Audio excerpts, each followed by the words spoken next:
I'd probably consider the Powerpuff Girls to be my personal favorite superhero cartoon of all time. I could go on and on about how I adore the timing and visual style of the early episodes, and how it was a successful parody of the superhero genre while constantly being a giant love letter to it. But before I eventually make an in-depth retrospective or countdown on the series, I need to talk about a Powerpuff episode that's very special to me.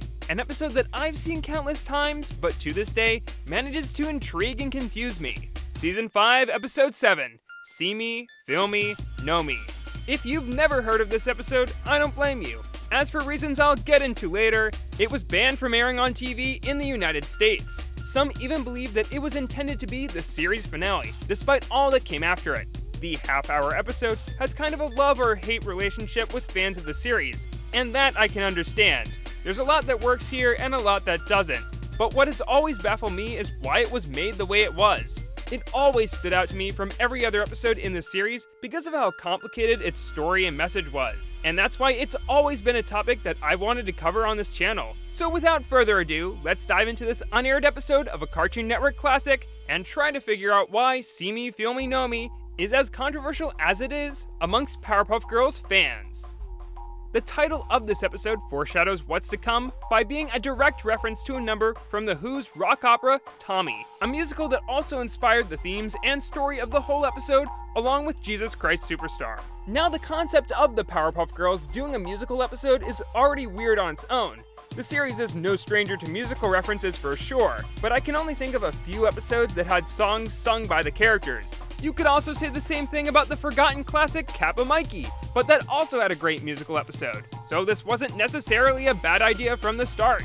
There's also an interesting story behind the casting of the episode's main villain, the Gnome. He's played by Jess Harnell, the current voice of Crash Bandicoot and Wacko Warner from Animaniacs, providing a soothing performance that sounds like an impression of world-famous YouTuber Jack Black.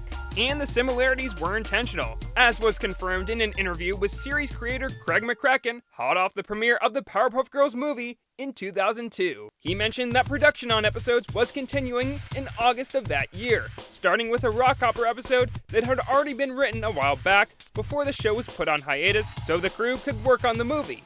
It was conceived with a part in mind for Black, but McCracken noted that in the time in between, Jack Black had blown up from an underground comedian and musician to a much bigger star. If it hadn't been banned, See Me, Feel Me, Know Me would have aired just a month after the release of School of Rock, the film that rocketed Jack Black into superstardom, so no doubt that he was probably very busy when the Powerpuff team approached him. The weird thing about this whole situation is that around this time, Jack Black did appear in a rock opera cartoon episode that parodied Tommy, only it was on MTV's short-lived classic, Clone High, where he played former drug addict Larry Hardcore and a completely unrelated drug dealer. Kids think drugs are cool, that is why I rule. I provoke simple folk to the smoke. Take it out, get your foot off my cloak. Oh, sorry. Even though it only ran for one season, Clone High was filmed with random cameos from decently popular celebrities, like having Michael J. Fox play Gandhi's left kidney, so it made sense that they would be able to get Black to lend his voice. It's weird how many similarities can be drawn between these two episodes, aside from the whole drug PSA parody angle, but I suppose great minds think alike. Jack Black did kind of cross over with the Powerpuff Girls eventually. Last May, he appeared in the music video for Humility by Gorillaz, alongside animated members of the band and Ace from the Gang Green Gang. Both properties have referenced each other before in small ways, so it's just lucky that Jack Black also happened to work with the band right around the time of this stunt.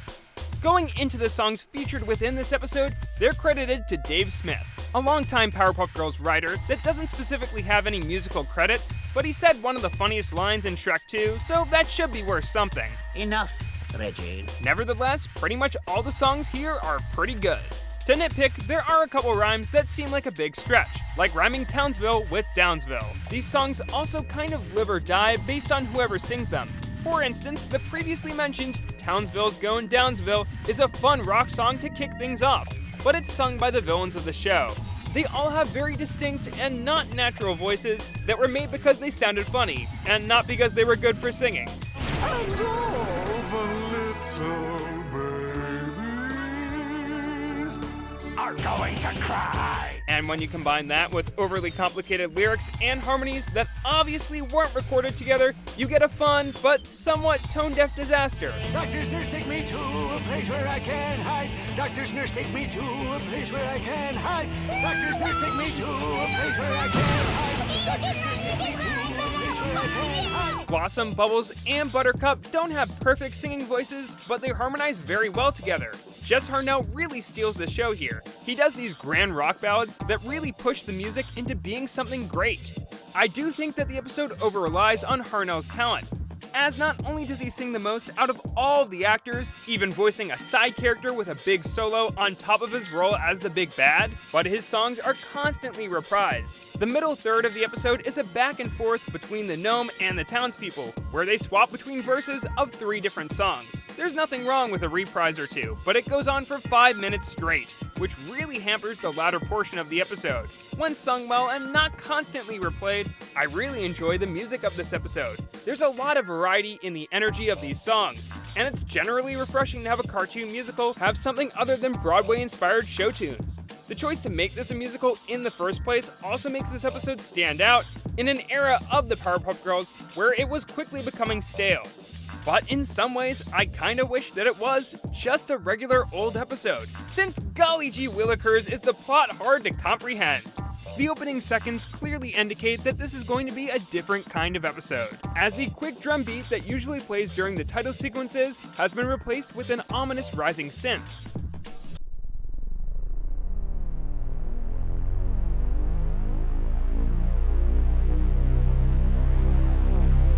Our story begins with the Powerpuff Girls being overwhelmed by a swarm of Townsville's villains, leading them to wish for peace, love, and understanding on Earth in the midst of their defeat. Their pleas are heard by a mystical gnome who appears from a flower that had bloomed in the rain. The gnome promises to bring peace to the town in exchange for the girls' superpowers, and the trio agrees to his deal. People have called the girls' decision to accept the offer to be rash just because of how sleazy the gnome is to begin with. But Blossom, Bubbles, and Buttercup have an entire number where they contemplate the deal, and only agree to give up their powers for the sake of the greater good, and after realizing that they finally have the opportunity to be normal little girls. It's not only a really interesting hook to help set the episode up, but also shows the Powerpuff Girls at their most selfless point. Nothing about how the plot is set up bugs me too much, but that changes from here on out. The gnome appears to hold up his end of the bargain and summons the power of questionable visuals and evil spirits, his words, not mine, to zap the powers of the girls away and do something with the villains. We don't see exactly what happened to them until the very end of the episode. I can only assume that they died for the time being because this is never elaborated on.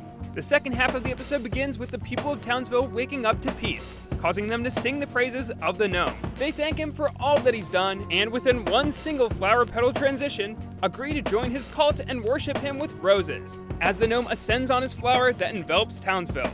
I'm sorry if this doesn't make any sense, but this is literally what happens. The reason why the townspeople suddenly think so highly of this pointy perpetrator is never fully explained. The citizens of Townsville have been shown to have a mob mentality that has led them astray before, but in this episode, they suddenly just worship anyone who brings peace to them. And later on, that even includes the Powerpuff Girls themselves, even though they've saved the day numerous times, because it's never indicated that he's forcing the townspeople to do his bidding or casting a spell on them. It seems like the gnome is just being more manipulative than completely evil. Now, I'm just gonna play you clips from this next song, because no amount of explaining could show you the true beauty it possesses.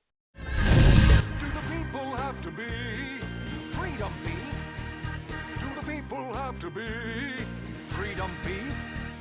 Do the people have to be freedom beef for safety on the streets?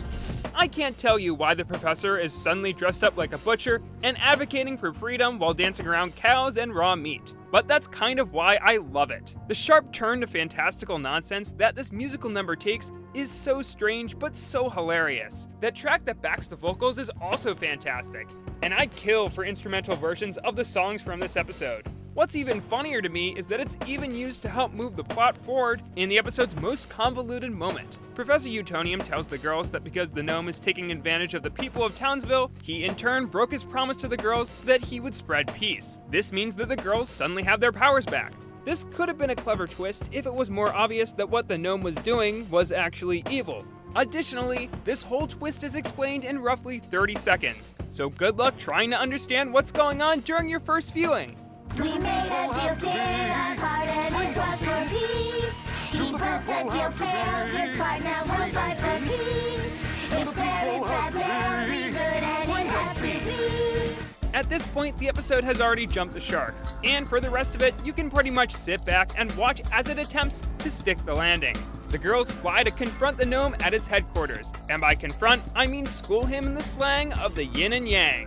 The ideology of Taoism becomes an important part of this episode completely out of nowhere. But the harmonies and visuals used during this musical number make it my personal favorite here. After the girls manage to drive the gnome off a cliff, he contemplates his existence of being a neutral being in a world of good and bad, and suddenly disappears in a very intense explosion. I find a lot of the animation in this episode to be a bit odd and static. There's a lot of super ambitious panning shots, and even an attempt at mixed media. It really asks for so much more than what the simple style of the Powerpuff Girls is able to deliver, but this sequence in particular is fantastic, and its lack of music helps emphasize the impact. The townspeople praise the Powerpuffs for saving the day, but the girls soon slap some sense into them, telling the citizens to think for themselves and accept that it takes all kinds to make the world go round. And then just seconds later, they contradict that statement in the number that ends the episode. Why can't we all get along? Wow, that ending sure doesn't hold up under careful analysis, does it? It's almost like the whole episode is incoherent and incredibly frustrating to describe. And that is See Me, Feel Me, Know Me. As interesting as the musical aspect was, the themes of the episode really got lost in the shuffle. Because most of the episode is taken up by the numbers, there isn't enough time for the plot to be fully explained, which has led a lot of people to debate over what themes it was intended to have. Freedom versus security is expressed in the professor's song, the society the gnome builds has communistic undertones, the gnome's final monologue is fairly existential, and then there's the blatant instance of Taoism at the episode's climax. If I had to take a crack at it, I'd say that at some point all these themes were intended to be present.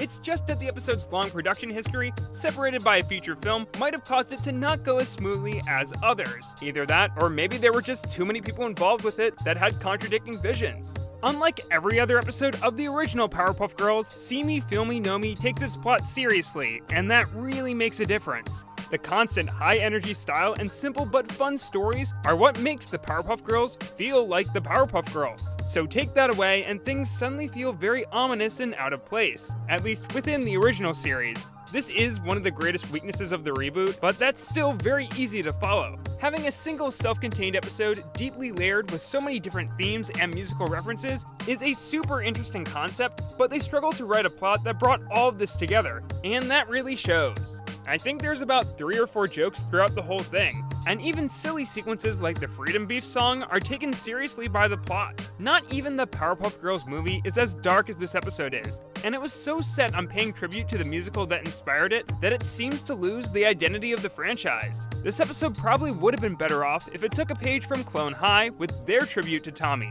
Even though it also takes its series to a bit of an uncharacteristically dark place, their parody is riddled with silly jokes and a completely random subplot that add levity, extra depth, and consistency with the rest of Clone High. I'm not saying that See Me, Feel Me, Know Me should have ended with a Scooby-Doo style unmasking, but just a bit more self-awareness wouldn't have hurt a bit.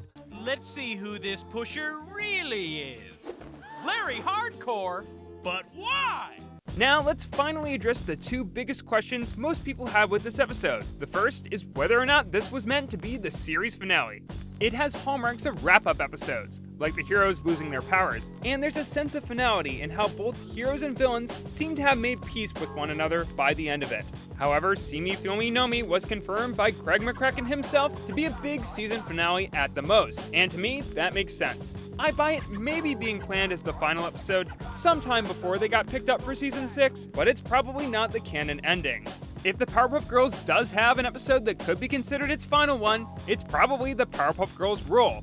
This was the 10th anniversary special, and the last time that McCracken was involved with the franchise. Not only is it just a fantastic episode all around, but it also gives its main villain a proper character arc and conclusion. I would be super unsatisfied if Gnome really was where the show was supposed to end. Besides, that ominous rising synth returns to play over the credits in place of the classic ending theme, making it obvious that the story isn't truly over. Finally, let's answer why this episode was banned in the United States. Now I know all of you are thinking that it was because the gnome's pecs were just too hot for TV, but the answer is much more simple. And before anyone mentions it in the comments, no, it was not because of the sequences with flashing lights that were thought of by some to possibly be seizure-inducing. That's nothing more than a rumor. You see this one hippie here? Apparently Cartoon Network thought he looked too much like Jesus, and that some of the metal beams in the destroyed buildings resembled the Holy Cross. I was pretty underwhelmed that out of everything in this episode, these crossed lines are what got it banned, but I'm just happy that it saw the light of day at all, both with international broadcasting and the cool 10th anniversary DVD box set. I don't think of See Me, Feel Me, Know Me as one of the best or worst episodes of the original Powerpuff Girls run, but it's certainly the most interesting to talk about. Every single time I watch through it, I'm reminded why it stuck with me so much ever since I first saw it. Structurally, it's a mess, and barely feels like the show that it's a part of, though it's something clearly filled with so much passion and talent. If there's any single cartoon episode that I'd want an oral history of, it's this one. I'd love to know whose idea it was to have an episode that frequently waxes philosophical and has drawn-out songs within a show where every other episode can be summed up like so. Fly, fly, fly, fly, fly. Pow, bye, bye, bye, bye, bye. I highly recommend you watch See Me, Feel Me, Know Me if you haven't checked it out already. I think it makes for a fantastic guilty pleasure, and it's only second to Sherlock Gnomes as my favorite gnome-related piece of animated media. But if we've learned anything here today, it's this. You should really watch that rock opera episode of Clone High too. That whole show is fantastically written. Numbers don't lie. On to number 5!